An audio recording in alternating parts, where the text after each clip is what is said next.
Good morning. Well, good morning. Good morning. Oh, it's almost afternoon, shall I say. It is almost afternoon. Well, good morning. Good morning. Good morning to you all. Good morning to you all. Shalom to you all. I would take it that based off the subject of my live, that I'm probably going to get a lot of people who are going to tune in.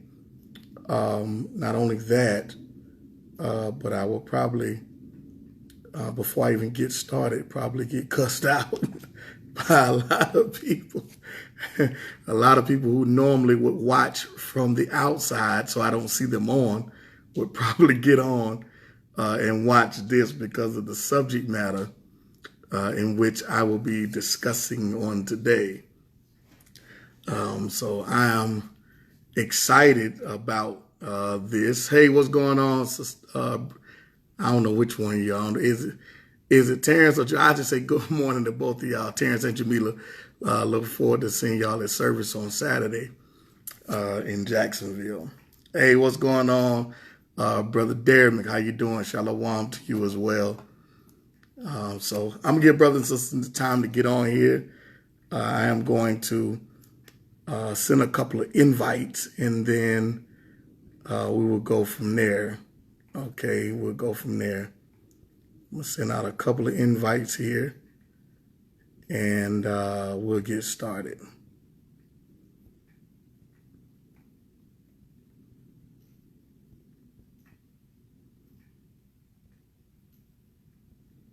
So thank all of you for sharing.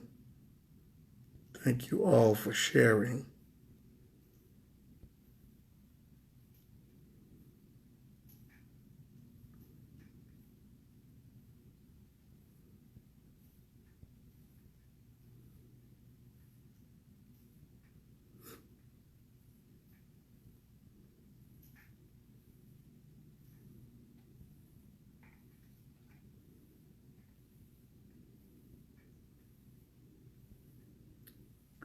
Sending out a couple of invitations, and then we're going to get started. Excuse me.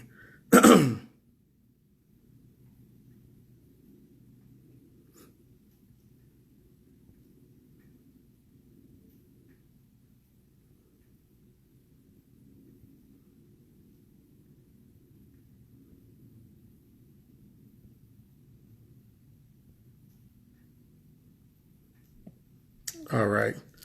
I'm going to send. I already sent out a couple, so I'm pretty sure more people will be getting on. But good morning. Good morning. Good morning to you all. Shalom. Shalom. Shalom to you all. Grace, peace, and many blessings to everyone who's on here. Greetings to you as well, Sister Esther. Greetings to you as well, Sister Esther. Shalom to you. Good morning, Brother Michael. What's going on? Okay. The subject of today, in which I am going to confess to you on today, I'm going to confess to you on today that Deuteronomy chapter number 28 is not the transatlantic slave trade. Deuteronomy chapter 28 is not the transatlantic slave trade. Okay? Thank y'all for tuning in. Thank y'all for tuning in. Thank you for tuning in. Shalom to you all. Thank you all for sharing. Thank you all for sharing. Thank you all for sharing. Thank you all for tuning in. Thank you all for inviting.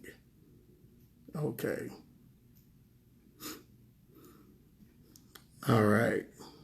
Thank you all for sharing. Thank you all for tuning in. Thank you all for inviting. All right. The title of this post is, or this live is, Deuteronomy 28 is not the transatlantic slave trade. Okay. Deuteronomy 28 is not the transatlantic slave trade. Now, when you hear me say that, your first reaction is, what is he talking about? Has he gone crazy? Has he gone insane? But brothers and sisters, if you've been following me long enough, hey, Sister Ellie, and you know how I am. When I say something, I don't just say something for the sake of saying it. Oftentimes, there are a lot of Hebrews who use Deuteronomy 28 to just specifically justify or specifically use Deuteronomy 28 as a claim of the transatlantic slave trade. But I come to confess to you today that I'm not saying that Deuteronomy 28 is not the transatlantic slave trade only. I'm saying to you that Deuteronomy 28 shouldn't be used just for the transatlantic slave trade, but it's all the captivities. Deuteronomy 28 is all of them. Now, some are saying that Deuteronomy 28, and specifically focus on verse 68, as a means of just the transatlantic slave trade. Some use Deuteronomy 28 to make their claim that it's the Assyrian captivity. Depending on which side of the fence you're on, you're going to use whatever scripture it is to bring forth your claim. But if you're objective in your scholarship and you have the spirit, you would know and be able to get the correct interpretation that it's not just Assyria, that it's not just America, but it is all the captivities that Israel went into. When you read Deuteronomy 28 specifically, verse 15 through 68, it's all the captivities, in which is being presented as an illustration of what would happen to Israel. Why did the Most High tell Israel in Deuteronomy 28, in verse 15 specifically, why did he tell them that they would go through these things? Simply because they had just come out of Egypt. Pretty much everything that the Most High had laid out to the children of Israel in verses 15 through 68, they had pretty much experienced in Egypt. So it was something that he was trying to get them to understand, that you had just come out of a situation and had faced a situation where someone was above you, suppressing you, someone you would depend on for want of all things. Egypt had them suppressed. Egypt was the taskmasters. They couldn't do anything without getting permission. From prayer to cattle to crops, all of these things they had experienced. So when the contract came and said, listen, remember, these were the things that you went through. And this is very important in the last days in which we're in, because it's not about being non-objective. It's not about pushing Christianity. Christ was not a Christian. Neither did he tell you to be one. And I know a lot of people that get shocked at that statement. Christ wasn't even just specifically about you saying that just because you're a Hebrew, you're getting in the kingdom. Christ was specifically bringing the kingdom to the people, taking the power out of man's hand and putting it into the hands of the people. Removing away taskmasters, removing away those who will be sellouts to the taskmasters, and giving you direct access and open door policy to the kingdom and to the Father yourself directly. If you're trying to use Deuteronomy 28 as just a means of this transatlantic slave trade, you're sadly mistaken. If you're trying to use Deuteronomy 28 and 68 as a means of the Roman captivity, you're sadly mistaken. If you're trying to use Deuteronomy 28, 68 as a means of the Assyrian captivity, you're sadly mistaken. He was presenting something, an illustration of something that they just freshly went through, saying, if you don't do this, because I brought you out of a place where you had to depend on someone else, and I want to give you an opportunity to have things in your own hands to make your own decisions, but they come with a consequence. They come with a contractual agreement. I will put the power into your hands, but you have to come through me, because I am the one who took you out of a captivity that you were crying and begging for someone to help you. Now that I've come to help you, here's the requirements. You serve me and me only. And if you do that, then you will be above every nation on the face of the earth. But if you don't do it, you will be beneath every nation on the face of the earth. This is not about one captivity. This is not about whatever captivity you decide you want to choose to push your agenda. This is about all captivities. Now, I'm not here to argue with you or try to prove anything who the children of Israel are, because it's simple. Just line up those who you say that you believe are the children of Israel, and then you also take those who claim to be the children of Israel, line both of them up, open up the book, and see where the chips fall. If the chips fall on those who deem to be, who the populace deem to be, and the chips fall where they may, then so be it. If they don't, then you have to look at the others, and you have to be objective in that. Because if you're not objective in that, then you're a devil, which means that you're pushing an agenda no different than the Pharisees. We can't sit around calling people Pharisees when you don't know what the definition of a Pharisee. You don't know what a Pharisee looked like. You don't know what a Pharisee walks like. A Pharisee is not one who pushes the law. A Pharisee is one who's a hypocrite and don't live what they're pushing. That's what a Pharisee is. That's what Christ had issues with them about. It wasn't about teaching righteousness. It was about them telling people to do something that neither themselves were doing. So again, I say to you, if you're using Deuteronomy 28:68 as a means of pushing the transatlantic slave trade, only, you're sadly mistaken. If you're using some other captivity, Babylon, you're sadly mistaken. This is a view, all right? 15 through 68 is a view of every captivity. And I'm going to prove that here. We're going to go to Deuteronomy 28. We're not even going to look at verse 68. We're not even going to really get past verse 50. And we're going to see as the scriptures talk and as the scriptures speak, as the scriptures talk and the scriptures speak, I'm going to prove to you by the scriptures that this is all the captivities, not just one. All right? Now let's begin. Deuteronomy 28 and verse number 15, as it reads. But it shall come to pass, if thou wilt not hearken unto the voice of the Lord thy God, to observe to do all his commandments and his statutes, which I command thee this day, that all these curses shall come upon thee and overtake thee. Listen, the Father just said in verse 1 through 14, if you're obedient to what I'm telling you, you should be blessed. If you don't, remember what you just went through? You're going to go through it 10 times worse. Remember, in verse number 1 through 14, you're going to be blessed. Meaning that the people who you were submitted to, who I sent against you, that they shall go low.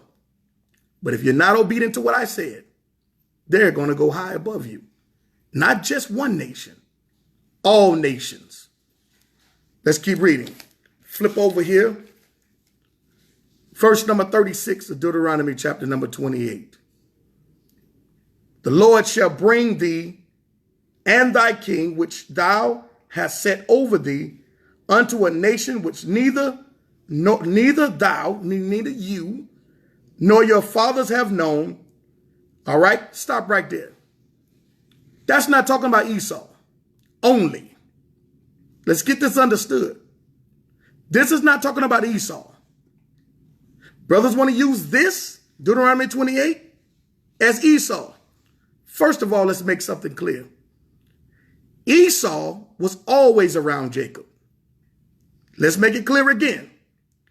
Esau was always around Jacob. All right?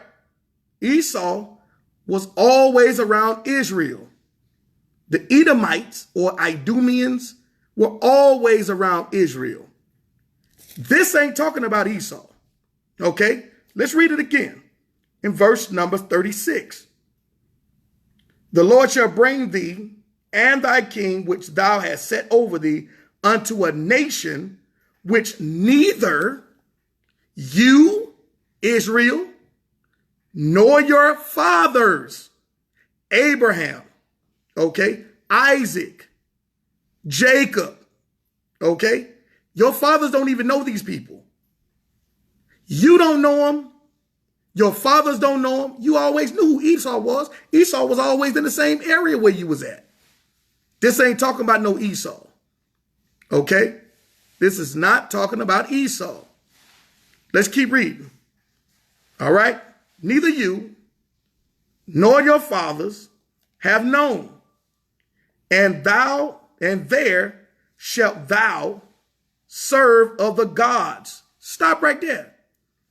He says, and there, not in here, meaning that the place that you're currently residing at, where you're going to worship these other gods, or the nation that's going to come against you, it's not going to be in your land. It's not going to be in a place of comfort or a land of familiarity. All right? So that's not Esau. All right? That's not Esau. Let's keep reading. Let's keep reading. You shall serve other gods, wood and stone. Let's get something understood. In pretty much every captivity that Israel went in, there was other deities, other gods. And these other gods, okay? And these other gods, all right, in particular, were created and made of wood and stone. So we see the word nation here, plural, because that's one captivity. He's honing in on one specific area, okay? One specific area. And I'm going to show you, we're going to keep reading, and it's going to show you that that term or that word nation is going to change from singular to plural. So he's talking about, hey, okay, now this one particular nation, all right, where you're going to be sent, this is what they're going to do to you. All right. Now, these other nations that's going to come, this is what they're going to do to you. All right. It's going to be 10 times worse than when you came out of Egypt. All right. Let's keep reading. Verse number 37.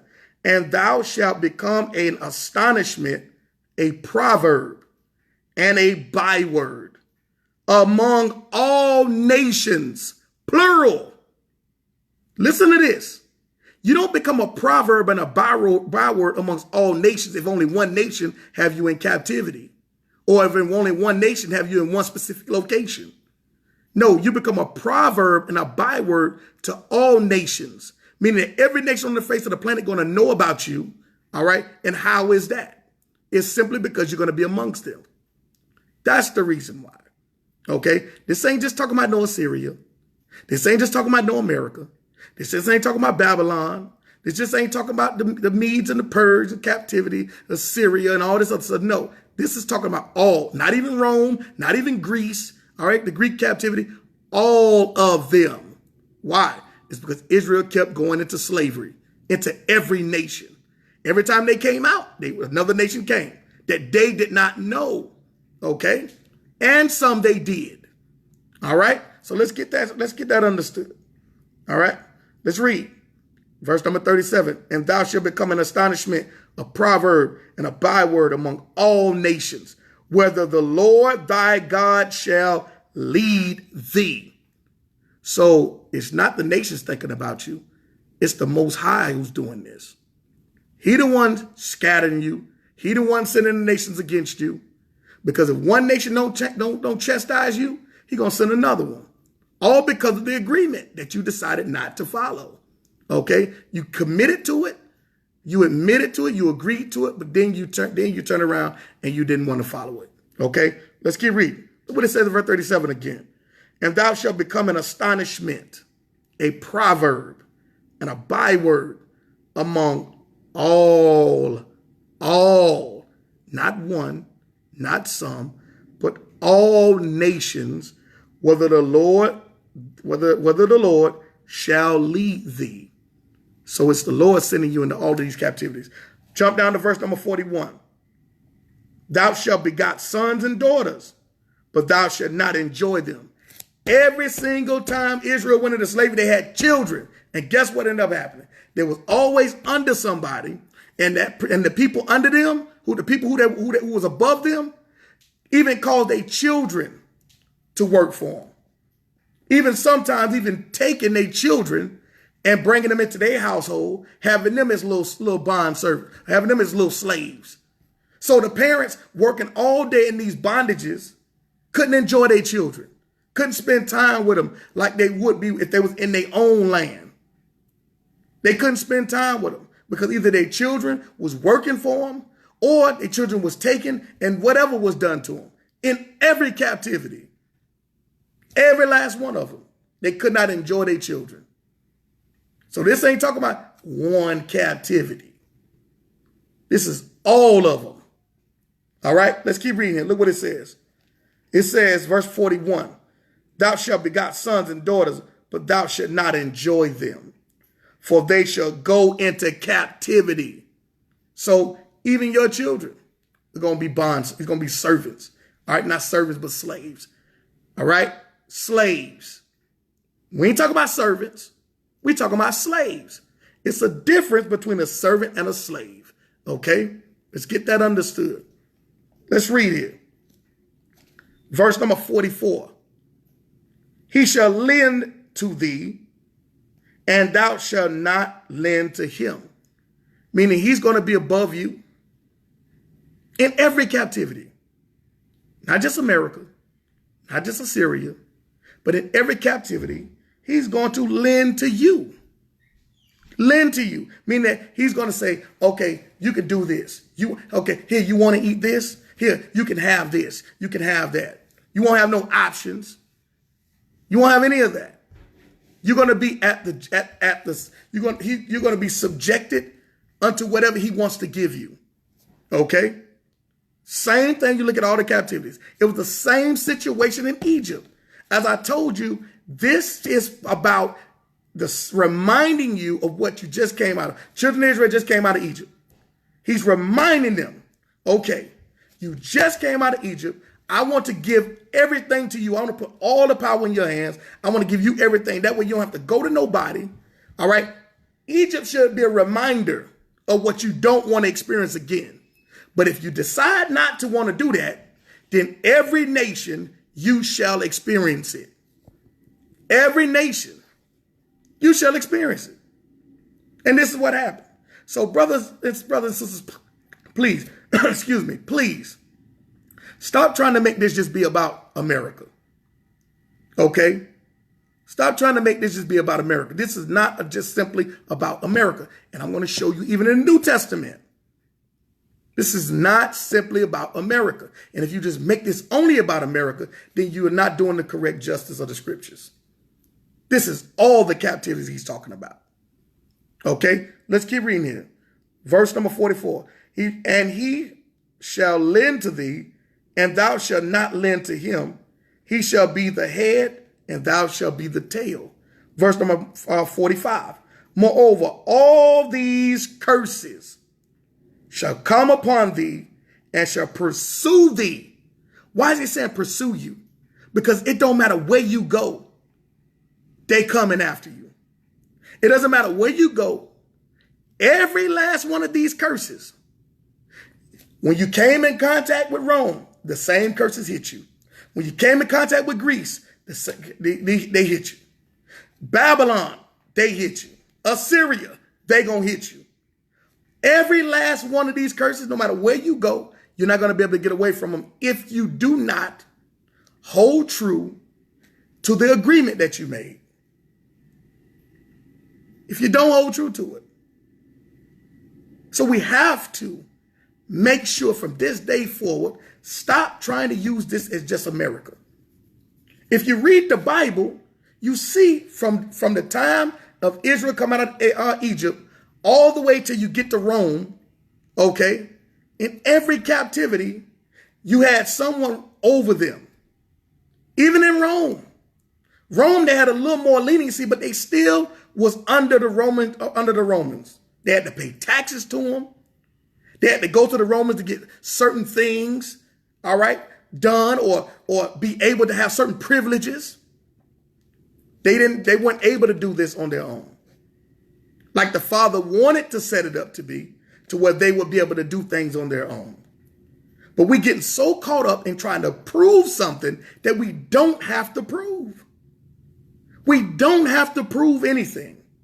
The scriptures talk for themselves, speak for themselves. The only people that tries to prove something is people who are not resolved in their salvation. The people who are not resolved, that's why you find yourself blaming everybody, okay? Especially brothers, especially Hebrew brothers, okay? You find yourself blaming everybody. If you're going to blame somebody, blame your forefathers, all right? Because the other nation wasn't thinking about you. It's the Lord said that I shall send them against you, okay? When you see that in the scriptures, he said, I'm going to send these nations against you, and these curses are going to pursue you. So no matter where you go, because you didn't live up to the agreement, the other nations was out on vacation. They was hanging. They wasn't thinking about you. But it was the Father who put your coordinates in their GPS and say, go get them. I warned them when they came out of Egypt that this particular situation can be worse. But yet you didn't appreciate it. You didn't appreciate him giving you an opportunity to bring you out of Egypt, and you still kept doing the same thing. So don't blame the white man. Don't blame the Asian man. Don't blame the African man. Blame your forefathers, but you won't do that. Because then that's going to contradict everything that you built. That's going to contradict everything that you built, and that's going to come against the own doctrine that you sculpted and created of your own self. Because that's not the doctrine that's in the scriptures. Let's keep reading. Look what it says. Verse number 45. Moreover, all these curses shall come upon thee and shall pursue thee and overtake thee till thou be destroyed, because thou hearkenest not unto the voice of the Lord thy God, to keep his commandments and his statutes, which he commanded this day. So the issue and the problem is not in the other nations. The problem is because man did not want to, or Israel did not want to live up to the agreement that was given to them. Okay? Let's look at verse number 46. And they shall be upon thee for a sign and for a wonder, and upon thy seed forever. This ain't about, again, we just read, say you should not enjoy your children. Okay? It shall be a sign and a wonder. So, it don't even take DNA. It don't take DNA. Just look at the signs and the wonders. The signs and the wonders going to tell you. Okay? The signs and the wonders going to tell you. Again, I told you, line folks up and just look at it and go from there. All right? We're spending too much time trying to prove something that you should already be resolved in. All right? And at the end of the day, what is proven to you? If I today simply sit up here and say, you know what? I no longer identify as a Hebrew. You think the Father going to be mad at me? Absolutely not. You know what? You know what I'm going to get dealt with on? If I ain't living right.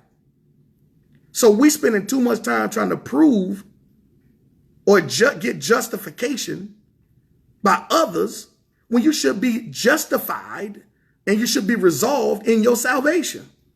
Okay? You should be resolved in your salvation. But yet we continue to go around about in a circle and try to prove something. Stop that. No.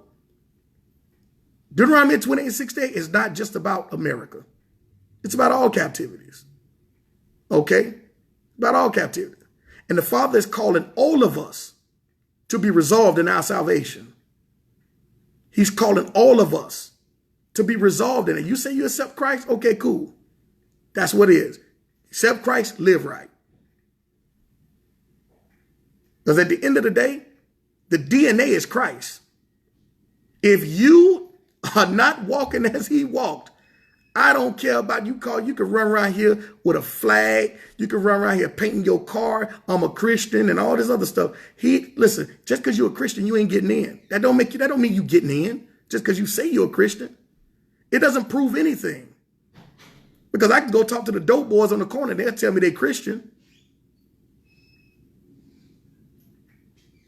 Doesn't prove anything. You got brothers around here saying we Hebrews, but yet they run out being wicked as all. Like, oh, get out. Brothers got folks kissing their boots and all kind of stuff. It's wickedness. You want to prove something? Prove how you're living. You want to prove how you living? You want to prove something? Prove how you living. Let's line that up. Let's get the Christians and the Hebrews together and let's line up and prove who living right. And I can guarantee you, it's just as many Hebrews as Christians ain't living right. Point blank, period. Point blank, period. And that's why a whole lot of folk gonna get put to death. And that's why these curses are pursuing in every captivity. Started in Egypt.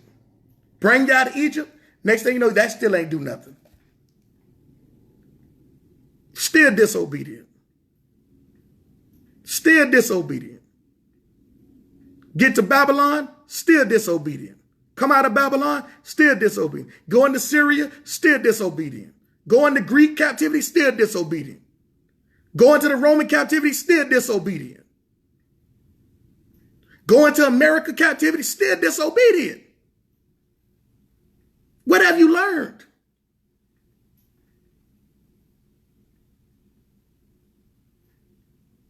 Brothers and sisters are fighting. The same people that's fighting, the same folks that's fighting and arguing and debating who Hebrew or who not, are the same ones going to be in hell. The same ones that are now. Let's see you debate and argue about that. You ain't gonna have time to debate and argue then. What point is it proving? It's proving nothing. Stop trying to prove yourself and who you are. Be resolved in who you are. When you come to a place of resolve, you don't spend your time arguing over stuff that's foolish because they ain't going to believe no way. I don't care how many facts you put up there. They're not going to believe. It's not in them to. Only the Spirit can reveal certain things. Reveal all things. Let me say that. Only the Spirit can reveal it. Only the Spirit can reveal it. So go on about your business and make sure we get people to get in this book and live right. That should be our goal. You want people to live right? You live right first. People will follow the Christ in you if they see you living right, see you walking right. Even your post is causing people to go astray. The enemy can use something that's true just to cause somebody else not to even receive. But it's how you post it, which is the issue. Okay? So let's get this thing understood here. This is about all the captivities. It went from nation to nations, plural. Let's keep reading. We ain't finished yet. Look at this. Verse number 45. Moreover, all these curses shall come upon thee and shall pursue thee and overtake thee till thou be destroyed, because thou hearkenest not unto the voice of the Lord thy God to keep his commandments and his statutes which he command thee. Verse number 46. Okay? Verse number 46. And they shall be upon thee for a sign and for a wonder, and upon thy seed forever, your children. Well, you wonder why? It don't matter. Whatever captivity you go into, your children gonna have them curses on them. And the last time I checked,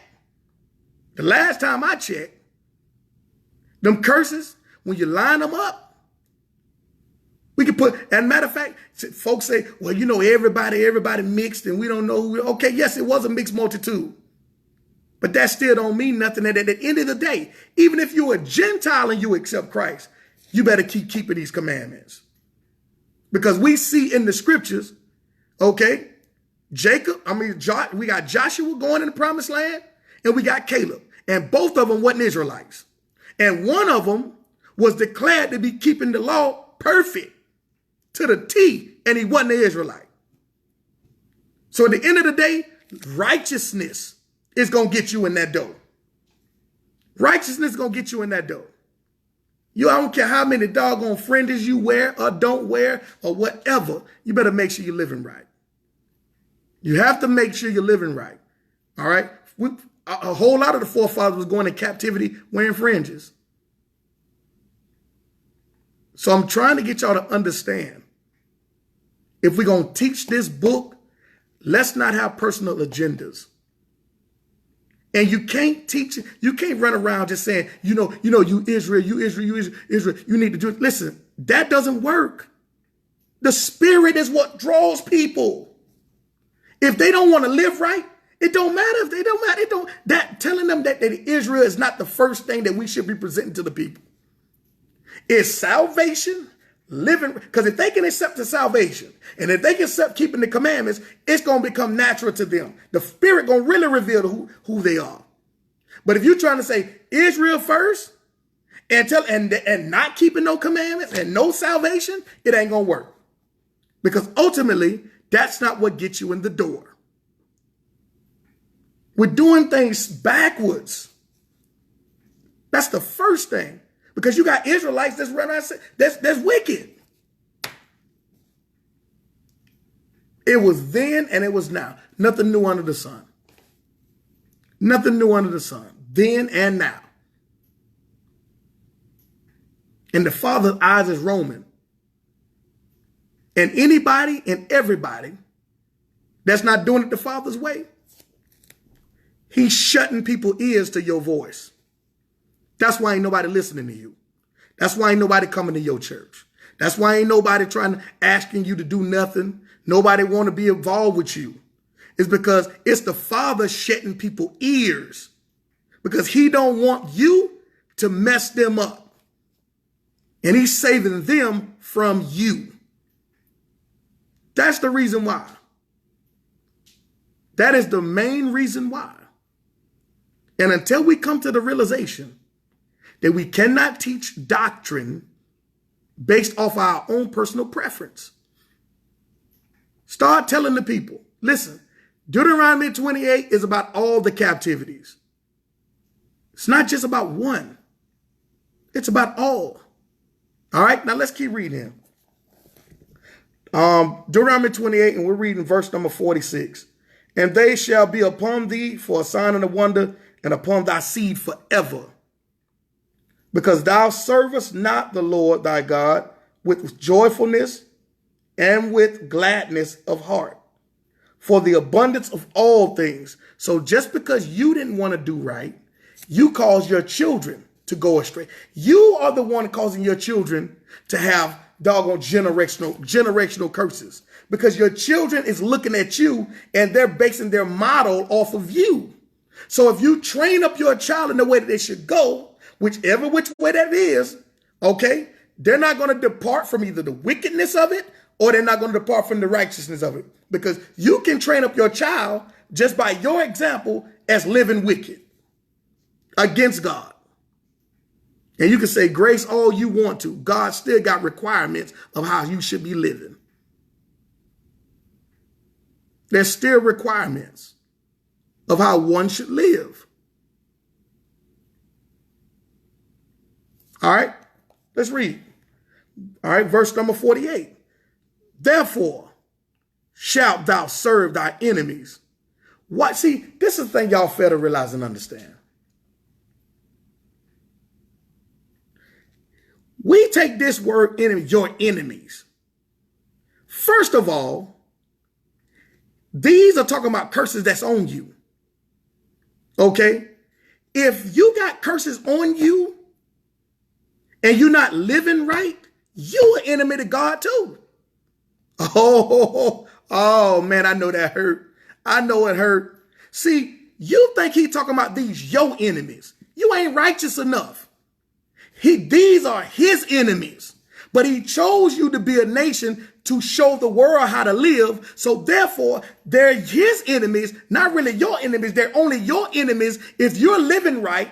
But if they're not following the Father, okay, they are enemies of his. And if you ain't following the Father, you're enemies to his. That's why you're behind keep getting put in captivity. That's the reason why you're behind keep getting killed and getting put to death, is because you are an enemy to God when you don't live right. And the people, okay, who are not following the Most High, they are enemies to him. Let me tell you, you ain't got no enemies. Okay, your wicked behind stuff ain't got no enemies. The Most High has enemies because he the one laid out the requirements of how you should live. Now they become his enemies and he protects you, okay, because other nations see how you living. This is the same reason why when you look in the book of Revelation, when it starts talking about the remnant of them which keep the commandments, okay, why is the enemy, why is Hasatan coming after the remnant? Because the remnant, all right, are following God and walking in Yah's ways. So therefore, you become an enemy to the world because of the righteousness that was given to you by the Creator who is righteous. So therefore, the enemies that are against the Most High become your enemies or come after you. So he said, listen, these people are your enemies. Only reason why they're your enemies is because they're my enemies and I protect you. You ain't righteous enough to have no enemies. Get out of here talking about, these are our enemies. The white man, my enemy. The white man, your enemy. And the enemy coming. Man, first of all y'all God's enemy if you ain't living right. Wickedness is an enemy to God. Wickedness is an enemy to Yah. Let me say it again. For those of y'all that can't hear. Anybody and everybody that's wicked is an enemy. I don't care if you're an Israelite. I don't care if you're a Gentile. You are wicked and you are the enemy to God when you're not living right. When you're not teaching his word properly. You become an enemy because now you're leading people astray. But brother, your enemies. You can't trust these, and I can't trust you. If you ain't living right, I can't trust you. I don't care how black you is. I don't care how much you run around and say you're Hebrew. I don't care what type of garments you wearing. If I see that you're not living right according to what the scripture's saying, if you around here committing adultery, you're an enemy to God. If you're a fornication, an enemy. A thief is an enemy. One who bear false witness is an enemy. That's why he got commandments based off how you should live. Because if you don't live this way, you're an enemy to him. Them folk that died in the wilderness, your forefather who died in the wilderness, they died in the wilderness because they became an enemy to the Most High. They became an enemy. But wait a minute, hold on. Well, what about all the other nations, kings who the Most High said, who was Gentiles, but the Most High called them his servants? Wait a minute, hold on now. All right, hold on. There was a whole list of non-Israelites that the Most High called servants. Oh, wait a minute, hold on. What about in Jericho? Why was the sister saved and didn't get put to death in Jericho? Why? Because she was obedient, she protected the men of the Most High, and therefore she was no longer an enemy of Yah. But y'all don't want to talk about that. Y'all don't want to talk about it. All y'all want to talk about is all this other stuff and not bringing the scriptures full-fledged in revelation to the people.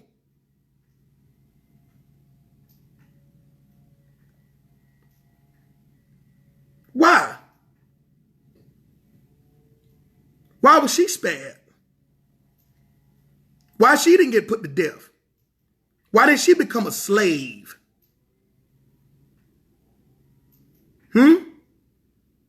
Why was there one law given to the homegrown and the stranger? Because if the stranger, all right, follows the commandments of the Most High, He is considered one of it. He's no longer an enemy to the Most High. Therefore, he can eat and partake of the same food that a homegrown Israelite can.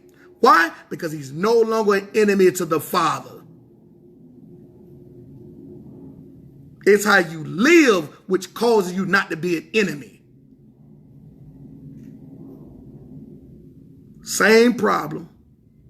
The same exact problem. The same reason why they came after Christ.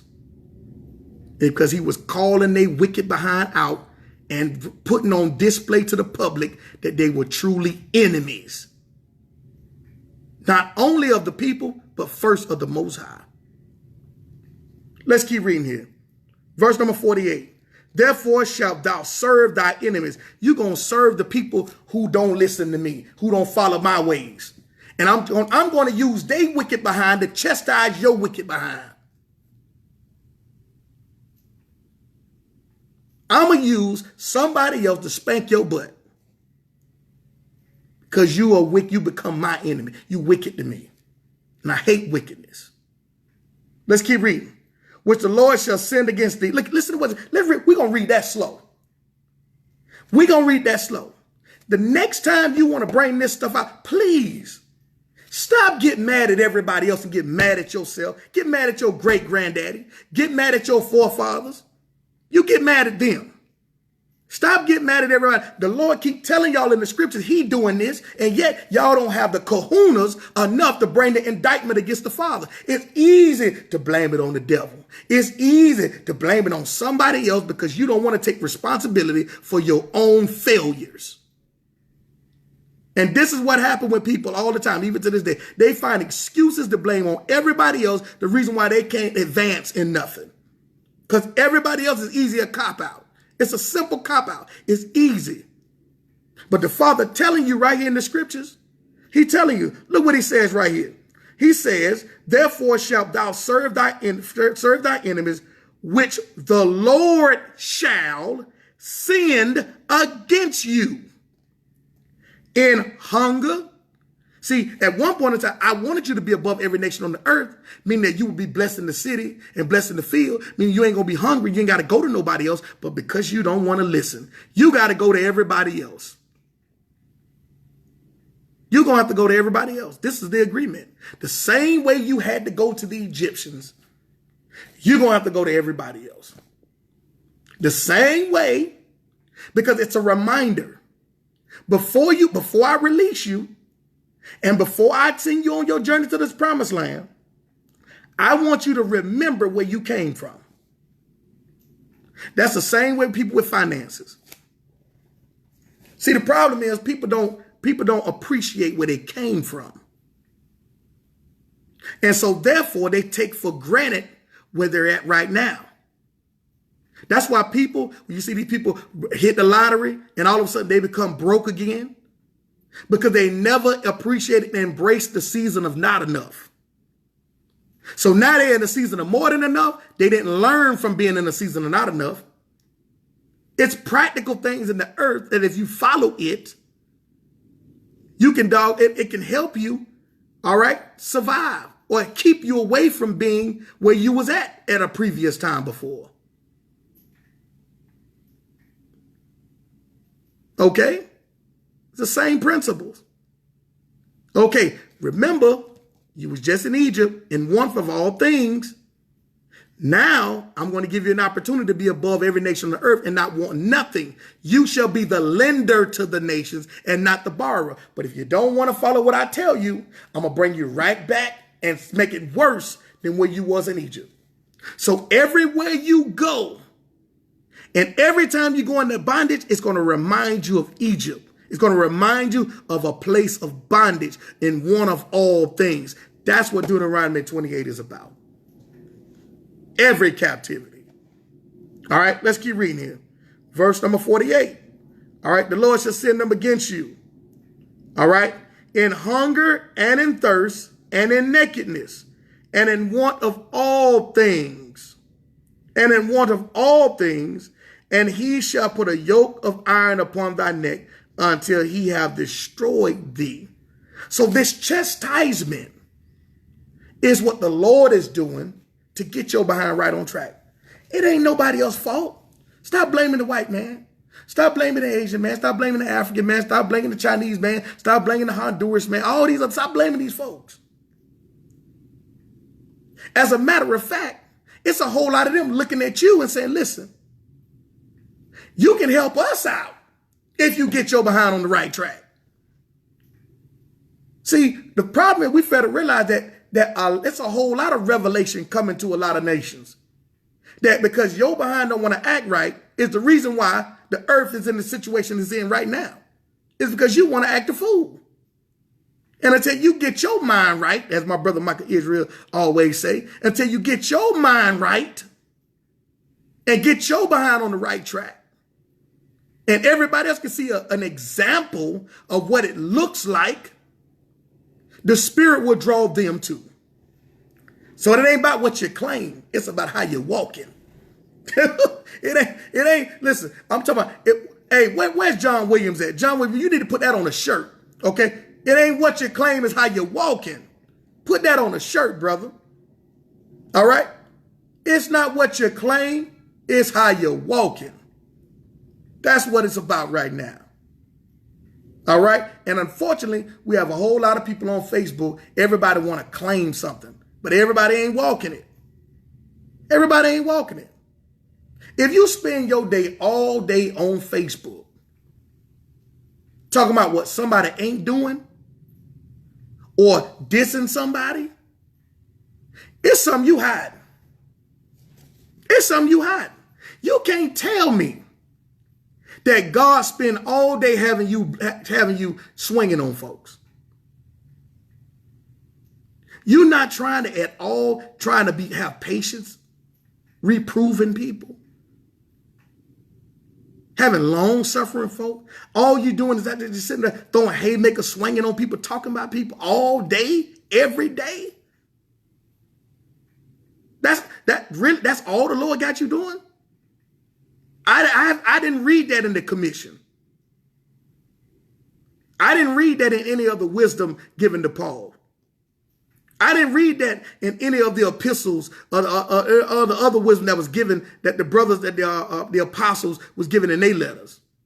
I didn't see, I don't see half of that stuff. Half these folks, that's what they're claiming and talking about, they hearing from God and the Lord and half this stuff. When are you going to ever walk this thing out in full? You didn't see Christ running around dissing people and bashing people and doing all this stuff all day long. You didn't see Christ doing that. You didn't see him doing that. But you say you follow the Messiah. We got to protect believers out here. We got to protect. You ain't protecting nobody.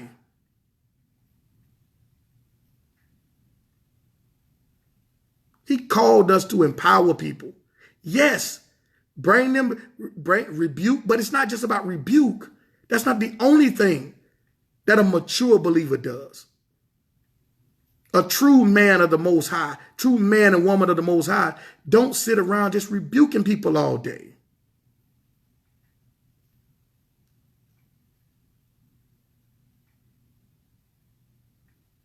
They don't do that.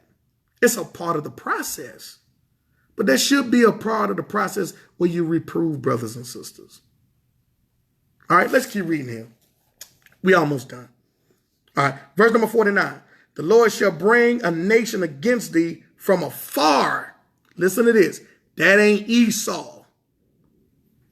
That's not Esau. Okay? That is not Esau. From afar. Esau, the Edomites was always around Israel. That ain't Esau. Brother want to make this out of Esau. Oh, that's Esau. No, stop it. Okay? Let's read. Look what it says. The Lord shall bring a nation against thee from afar. Okay? From one end of the earth.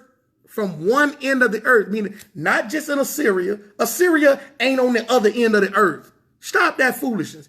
Babylon was not on the other end of the earth. Okay? The Greeks' captivity was not on the other end of the earth. The Romans, okay? All right? Jerusalem, where even the province of Rome, Caesarea, is not on the other end of the earth. That's not on the other end of the earth. This is talking about a scattering. before it get to 68. You just ain't going to be just scattered in just Egypt. You're not just going to be scattered in Rome. You're not just going to be scattered in all these other. No, you're going to be scattered in the four corners of the earth. That's what he said. So therefore, you can't make this about one captivity. This is about all captivities. Over a period of time, you're going to be scattered throughout the four corners of the earth. You can't make this about one. The scripture's not even interpreting that. Absolutely. Talking about Esau. Man, get out of here with all that. Anyway, let's read this right here, okay? From one end of the earth, as swift as an eagle flieth, okay? A nation, meaning that this nation ain't playing, okay?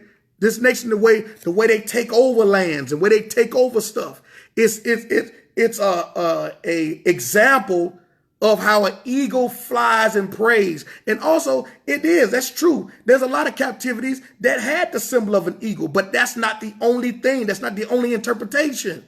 Okay, you have to identify and look at the nations and how these nations that's going to come against you and how these nations, all right, especially one particular one like the Greeks, okay, how they came swiftly going through the Romans was treacherous. And when an eagle flieth, an eagle can see from miles away. And when they come get his prey, they go get it. They go get it. You're not just going to get it, all right, all softly and dancing around saying, please get it in my clutches. No. There's videos you see eagles, man, eagles big as me, all right, swooping down and grabbing goats off mountains. They ain't playing. And an eagle watches you from a distance. It doesn't have to be close up on you to see you. The eagle is so high till you can't see it, but it can see you. That's the type of nation that the Father was sending against, because you didn't appreciate Egypt. You didn't appreciate that situation. So therefore, every time the more hard-headed your behind get, the more I'm going to send somebody even more fierce against you to try to chastise. Oh, you ain't learned from the Persians? Okay, cool. Don't worry about it. I'm going to send these Greeks who's worse than them. Oh, you ain't learned from the Greeks? All right, I'm going to send somebody who's 20 times worse than the Greeks. I'm going to send the Romans. After that, if you don't get it, then that's it. I'm destroying you. Because after I send the Romans against you, okay, after I send them against you, that should be the final straw. I'm not going to keep sending folk against you and you keep being stiff-necked and hard-headed. I'm not going to do that. All right, let's read here. Verse number 50. A nation of fierce countenance which shall not regard persons of old nor show favor to the young. I mean, they don't care. He just told you you're not going to enjoy your children. You're not going to enjoy your children, okay? So the nations that's coming against you, all right, they have no regard for young and old. They don't care, all right? They don't care how young you are. They don't care how old you are, all right? When they come against you, they coming against you. And they're going to put you and your children and your grandma in captivity. Point blank, period. They don't care. They don't care nothing. No, they don't care nothing about that, all right? Now jump down here to verse number 52. Look what it says right here. And he shall besiege thee in all thy gates. All right. So now we seeing, even during the time in Jerusalem when the temple first failed, okay, and then you see the Greeks took over, this same situation happened. All right. Then fast forward, you get to the Romans. All right. 70 AD, it happened again. Every time Israel recovered, built their city, they kept getting wicked again. And guess what happened? The Father got to send another nation to tear their walls down because they got comfortable and thought that their walls were just going to protect them. Not knowing that you become an enemy to the Most High, and no matter how high your walls are, no matter how thick they are, no matter how big your army is, it's not too big for the Most High. The Most High will kick your walls down, kick your door in, all right? He'll come over your walls and send folk to get your behind. He's not playing. Because they become codependent. They become codependent upon things that they have built. When you build something of your own, absolutely, Pastor Kelly. When you consider something, when you build something of your own and you say that your own hands have did this, that's when the Father gonna get you. Because now you've exited him out the picture. You don't appreciate what he's done for you. So now you start making yourself think that you're doing all this. And when you start becoming arrogant in that place, the Most High gonna bring you down. He will not allow you. He will not allow you to make yourself bigger than him. He gonna bring you down. He gonna bring you down every time. Okay, let's read it. Look what it says in verse number 52. All right, and he shall besiege thee in all thy gates until thy high and fenced walls come down, wherein thou trustest. See that? You trust in your walls. You trust in the things that you built, but he gonna bring them down. Just keep reading here. Throughout all thy land, and he shall besiege thee in all thy gates. All right, throughout all thy land, which the Lord thy God hath given thee. So the Father done gave you this, and you got the nerve to act like your hands have done it. I'm gonna bring you down. I'm gonna bring you in a place of humility. I'm gonna bring you into a place of submission. All right, verse number 53.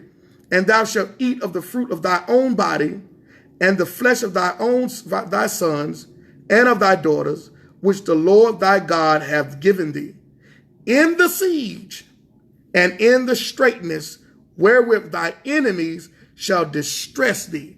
Now, guess what?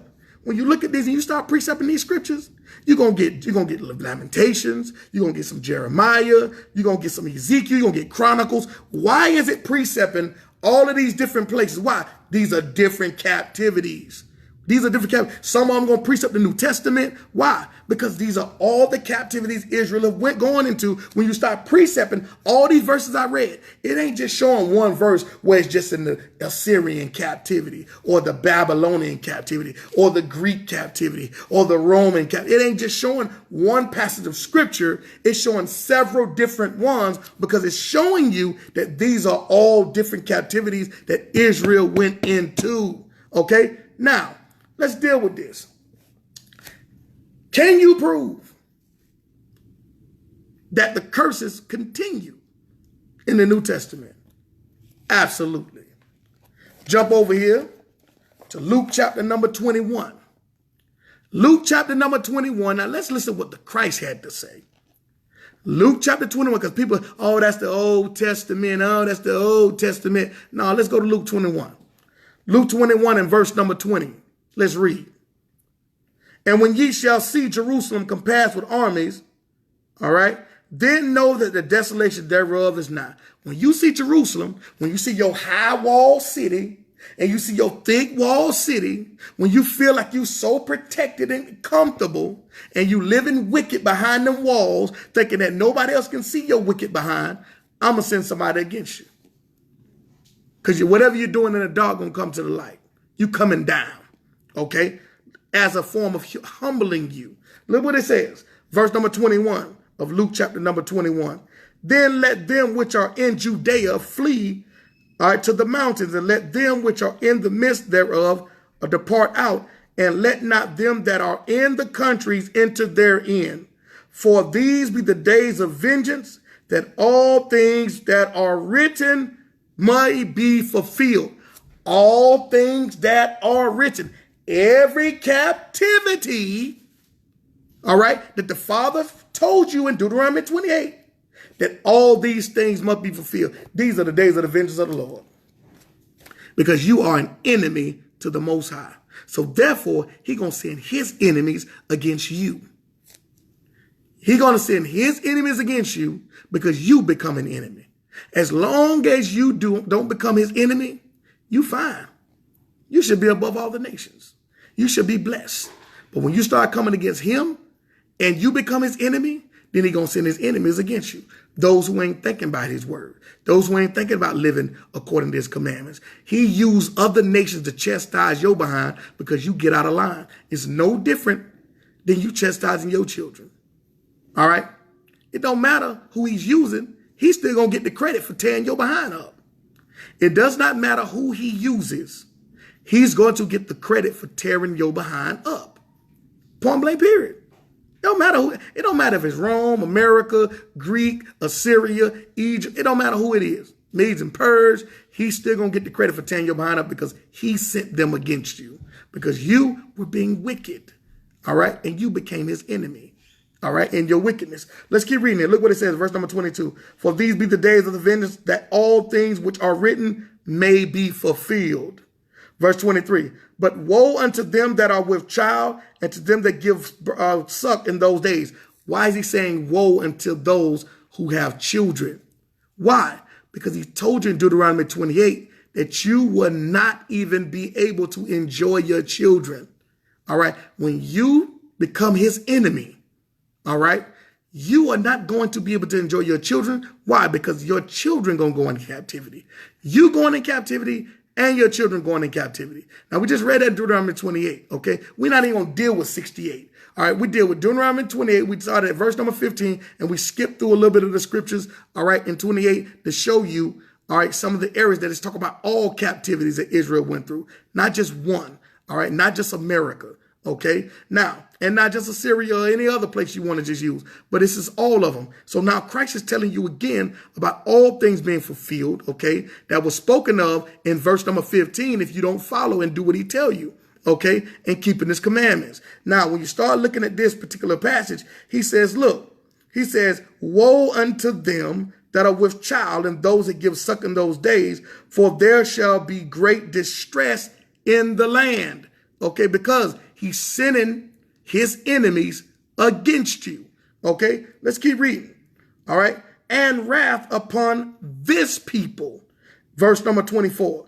And they shall fall by the edge of the sword and shall be led away captive into all nations.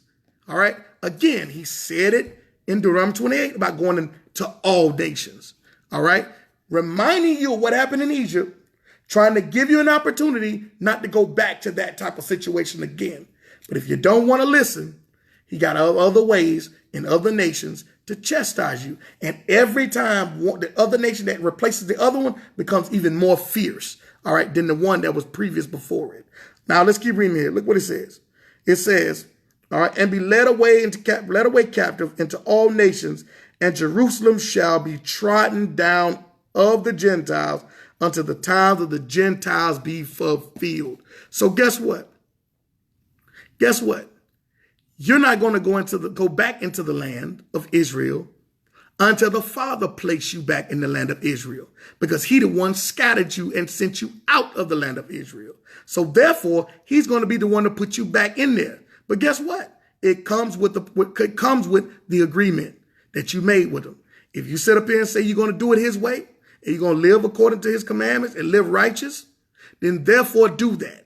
Other than that, expect not to go back. Expect for your behind to get put to death.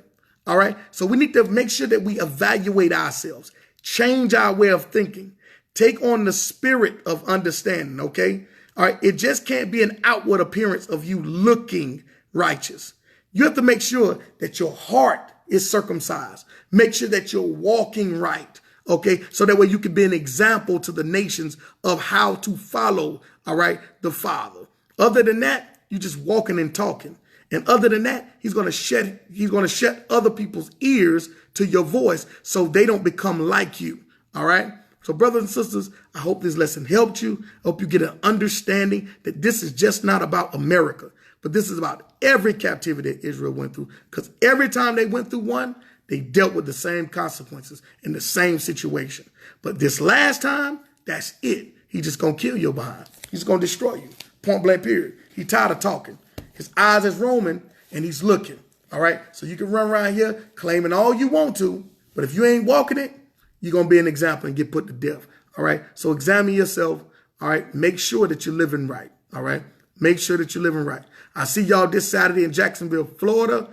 We have Boom Church this Saturday at 11 a.m.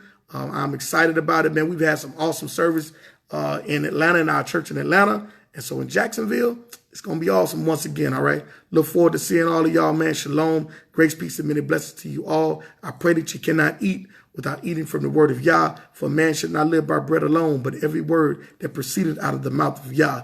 I pray that you cannot drink without drinking from the living waters that flows from Christ. Let the light that is within you shine bright outside of you. And remember to love one another so that the world may know that we serve the true and living Yah. All praise to the Most High. And I'll see y'all this weekend or this Saturday. Or I'll see y'all another lesson I think I may come tomorrow and do another lesson on tomorrow. But just make sure you understand, man, that we have to teach these scriptures by the Spirit, and we have to teach these scriptures in entirety and not based on our agenda, because the Father, he's not playing. He's shutting people's ears and he's killing people on sight for playing with his word. All right. Grace, peace, and many blessings to you all. Shalom.